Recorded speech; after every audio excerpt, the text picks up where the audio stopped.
ఇది ఒక సాధారణ విదేశీ పర్యటన కాదు. ఇది మర్యాదపూర్వక సమావేశాలు, చేతులు కలుపుకోవడం, సంయుక్త ప్రకటనలు విడుదల చేయడం వంటి సంప్రదాయ దౌత్య విధానాల కథ కాదు.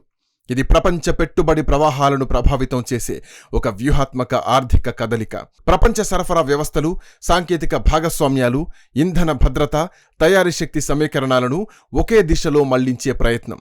ప్రపంచం ఈరోజు తీవ్ర అనిశ్చితిలో ఉంది. ఒకవైపు యుద్ధాలు, మరోవైపు ద్రవ్యోల్బణం, ఇంకోవైపు సరఫరా సంక్షోభాలు, వృద్ధి మందగమన భయాలు. అనేక దేశాలు తమ అంతర్గత ఆర్థిక సమస్యలతో పోరాడుతున్న సమయంలో భారత్ మాత్రం పెట్టుబడులకు అత్యంత ఆకర్షణీయమైన కేంద్రంగా తనను తాను నిలబెట్టుకునే ప్రయత్నం చేస్తోంది.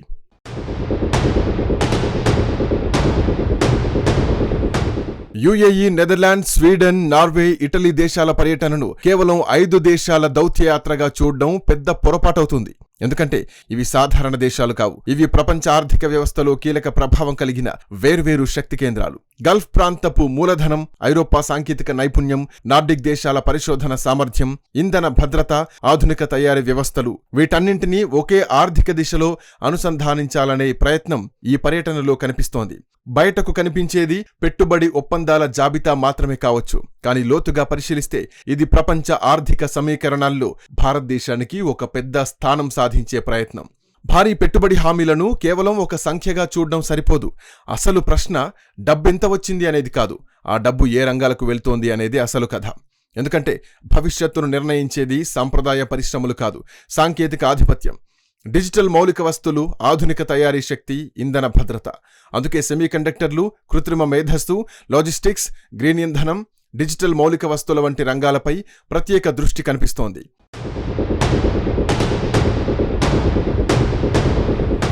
21వ శతాబ్దపు ప్రపంచంలో చమురు ఎంత ప్రభావవంతమో భవిష్యత్తు ప్రపంచంలో మైక్రోచిప్లు అంతకంటే కీలకం. మొబైల్ ఫోన్ల నుంచి యుద్ధ ఆయుధాల వరకు, బ్యాంకింగ్ వ్యవస్థల నుంచి కృత్రిమ మేధస్సు వరకు ప్రతిదీ చిప్ల ఆధారంగానే నడుస్తోంది.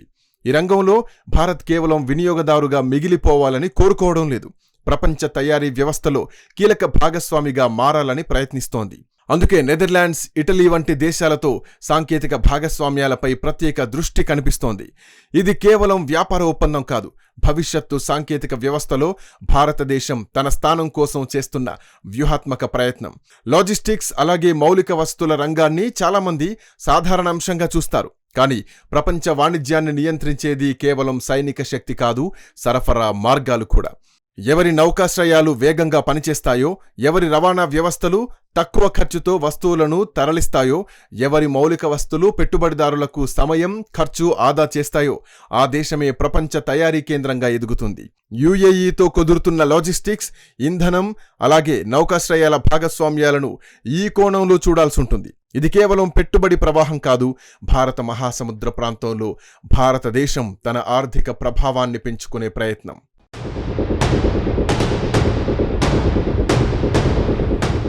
ఈ మొత్తం పరిణామాల వెనుక మరొక ముఖ్యమైన అంశం కూడా ఉంది. ప్రపంచ ఆర్థిక వ్యవస్థలో వేగంగా మారుతున్న వ్యూహం. ఒకప్పుడు ప్రపంచ తయారీ అంటే ఒకే పేరు గుర్తుకొచ్చేది. కానీ మహమ్మారి తర్వాత, అంతర్జాతీయ ఉద్రిక్తతల తర్వాత, ఆ సప్లై చైన్ సంక్షోభం తర్వాత అనేక బహుళజాతి సంస్థలు ఒక వాస్తవాన్ని అర్థం చేసుకున్నాయి. ఒక్క దేశంపైనే పూర్తిగా ఆధారపడడం ప్రమాదకరం. అందుకే ఇప్పుడు ప్రపంచ కంపెనీలు ప్రత్యామ్నాయ తయారీ కేంద్రాలను వెతుకుతున్నాయి. ఇక్కడే భారతదేశం అవకాశాన్ని చూస్తోంది. భారీ మార్కెట్, విస్తారమైన యువ జనాభా, వేగంగా విస్తరిస్తున్న డిజిటల్ వ్యవస్థ, పెరుగుతున్న మౌలిక వసతులు, రాజకీయ స్థిరత్వం, ఈ అన్నింటి సమ్మేళనంగా భారత్ తనను ప్రతిపాదిస్తోంది. ఈ పర్యటనలో కనిపించిన అసలు సందేశం కూడా అదే. పెట్టుబడులను మాత్రమే ఆహ్వానించడం కాదు, భవిష్యత్తు ప్రపంచ ఆర్థిక నిర్మాణంలో భారతదేశాన్ని కీలక కేంద్రంగా ప్రొజెక్ట్ చేయడం. అందుకే కృత్రిమ మేధస్సు, క్వాంటమ్ కంప్యూటింగ్, గ్రీన్ హైడ్రోజన్, క్లిష్ట ఖనిజాల సరఫరా, డిజిటల్ పరిశోధన కేంద్రాలు వంటి రంగాలపై దృష్టి కేంద్రీకృతం చేసింది భారత్. ఇది పాతకాలపు పరిశ్రమలు పెట్టండి, ఉద్యోగాలివ్వండి లాంటి నమూనా కాదు. ఇది మరింత విస్తృతమైన ఆలోచన. మూలధనం ఒకచోట నుంచి రావచ్చు, సాంకేతిక పరిజ్ఞానం మరో ప్రాంతం నుంచి రావచ్చు, అలాగే పరిశోధన మరో ప్రాంతంలో ఉండొచ్చు. కానీ తయారీ కేంద్రం, మార్కెట్ శక్తి, ప్రతిభా వనరు భారతదేశంగా మారే అవకాశాన్ని నిర్మించే ప్రయత్నం ఇది.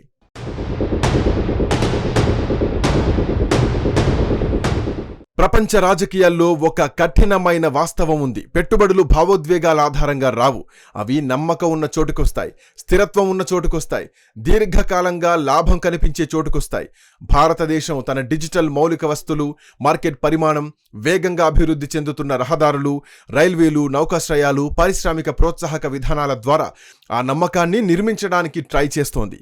అయితే ఈ కథను పూర్తిగా అర్థం చేసుకోవాలంటే ఒక కీలక ప్రశ్న మనం వేసుకోవాలి. ఎందుకు ఈ స్థాయి అంతర్జాతీయ ఆసక్తి ఇప్పుడు కనిపిస్తోంది? కారణం స్పష్టం. ప్రపంచ ఆర్థిక వ్యవస్థ కొత్త సమతుల్యత కోసం వెతుకుతోంది. యూరప్ సరఫరాకు భద్రత కావాలి, గల్ఫ్ దేశాలకు విశ్వసనీయ మార్కెట్ భాగస్వాములు కావాలి, సాంకేతిక సంస్థలకు భారీ ప్రతిభా వనరు, విస్తారమైన మార్కెట్, తగిన వ్యయ నిర్మాణం కావాలి. ఈ అవసరాల మధ్యలో భారతదేశం తనను ఒక ప్రధాన సమాధానంగా నిలబెట్టుకోవడానికి ప్రయత్నిస్తోంది.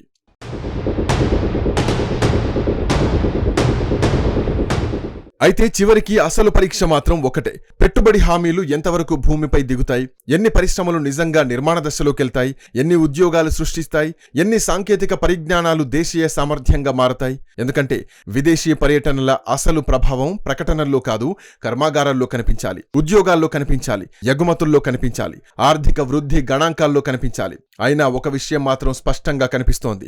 ప్రపంచం భారత్ను చూసే విధానం మారుతోంది. ఒకప్పుడు ఎదుగుతున్న మార్కెట్గా మాత్రమే పరిగణించిన దేశాన్ని ఇప్పుడు వ్యూహాత్మక ఆర్థిక శక్తిగా చూడాలనే దిశగా అంతర్జాతీయ చర్చలు జరుగుతున్నాయి. ఇది కేవలం ఒక దౌత్య పర్యటన ఫలితం కాదు. ఇది ప్రపంచ మూలధనం, సాంకేతిక పరిజ్ఞానం, సరఫరా వ్యవస్థలు, భౌగోళిక రాజకీయాల మధ్య వేగంగా మారుతున్న కొత్త లెక్క అని చెప్పాలి. ఈ కొత్త లెక్కలో భారతదేశం తన స్థానం కోసం కేవలం పోటీ పడ్డం కాదు, తన పాత్రను మరింత బలంగా నిర్వచించుకునే ప్రయత్నం చేస్తోంది.